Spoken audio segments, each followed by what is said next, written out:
ইউরোপের বাজারে দেশের তৈরি পোশাক রপ্তানি সামান্য বৃদ্ধি পেলেও বেশি বৃদ্ধি পেয়েছে কম্বোডিয়া ও পাকিস্তানের। সংশ্লিষ্টরা জানান, চলতি বছর ইউরোপের মন্দা এবং দেশের রাজনৈতিক অস্থিরতা ও অন্তর্বর্তী সরকারের সময় এ খাতে শ্রমিক অসন্তোষ কিছু প্রভাব ফেলে খনি প্রতিযোগী দেশগুলোর রপ্তানি বৃদ্ধি পায়।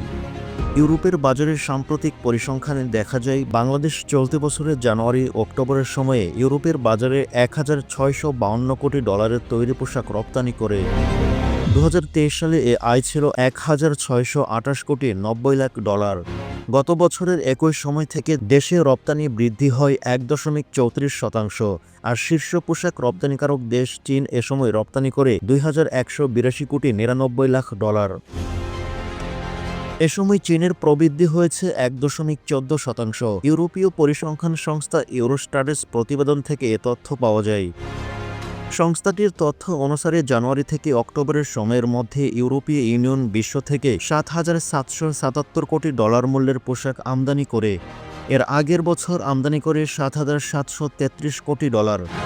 প্রবৃদ্ধি হয়েছে 0.58%। এদিকে ইউরোপের বাজারে বাংলাদেশের প্রতিযোগী দেশগুলোর মধ্যে পাকিস্তান এবং কম্বোডিয়ায় রপ্তানি পরিসংখ্যানে দেখা যায় উচ্চ প্রবৃদ্ধি নিয়ে ইউরোপের বাজার মাত করে। ইউরোস্ট্যাটাসের প্রতিবেদন অনুসারে কম্বোডিয়া এ সময় রপ্তানি বৃদ্ধি করে 20.66%। দেশটির রপ্তানি আয় হয় $348 কোটি 95 লাখ। এ সময়ে তুরস্ক থেকে আমদানি ও পূর্ববর্তী বছরের একই সময়ের তুলনায় 5.56% কম। তুরস্ক থেকে ইউরোপীয় ইউনিয়নের আমদানি $889 কোটি 33 লাখ দাঁড়ায়। ভারত থেকেও আমদানি $399 কোটি 14 লাখ পৌঁছায়, যা আগের বছরের তুলনায় প্রবৃদ্ধি হয় 1.01%।